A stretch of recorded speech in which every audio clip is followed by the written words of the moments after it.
Okay mga boss, ito pala, mag-config tayo ng TP-Link EAP110. Ito yung model nya, EAP110 yung model. Okay, TP-Link yan boss. Gagawin natin bilan ang kanyang config. Okay, sa pag-config, ito yung PoE adapter ng TP-Link. Lagyan nyo na siyang LAN cable dito sa PoE. Then papunta kay antena. Itong LAN, huwag nyo muna lalagyan ng LAN cable yan. Dito lang muna kayo sa PoE adapter. Ayan, sa PoE.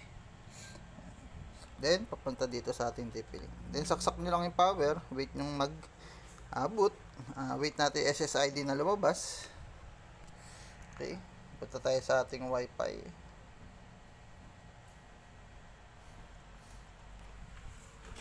Ito gamit natin dito is mobile phone lang sa pag-config. Ito, lumabas na yung SSID ni TP-Link. Click nyo tong bandang kanan. Ito yung I na icon. Ayan, letter I na icon na may pabilog sa gilid. Ayan. May mga cellphone na walang ganyan. Kailangan pang i-modified. Pero ito sa cellphone natin, pagka meron kayong ganito, yung merong I sa icon, ayan, pang static kasi yan. Click natin yan sa gilid. Then, IP settings set ng static. Ayan. Then, yung IP address, gayahin nyo lang to 192.168.0.0.25. Then, yung router 192.168.0.254. Then, prefix 24. Gayahin nyo na to guys. Ayan, 888 yung DNS. Then, join this network. Ayan. Okay, once na connected, nakita nyo connected na tayo kay TP-Link. Punta na tayo dito sa Chrome. Sa Google Chrome nyo. Ayan. Type nyo yung address na, yung IP address 192.168.0.254. Ayan. Then, enter.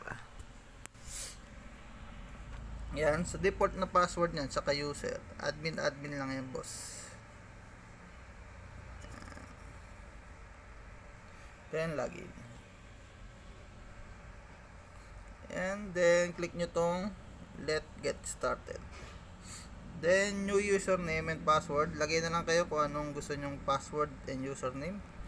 Sa tutorial na to, admin lang ilalagay ko na username. Then, admin 321 ang kanyang password. Then, repeat mo lang ulit, admin 321. And depende sa inyo guys kung ano password ang ilalagay nyo, ha? For tutorial, ito lang muna nilagay kong password. Okay. Then, sa baba, scroll down ka sa baba. Minimize mo, ayan. Scroll down, then click next. Then, AP mode lang. Next.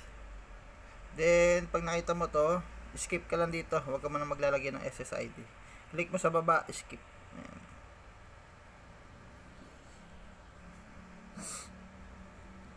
Ayan.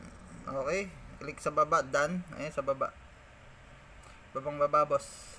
Ayan. Then, click mo yung I have connected to SSID. Ayan.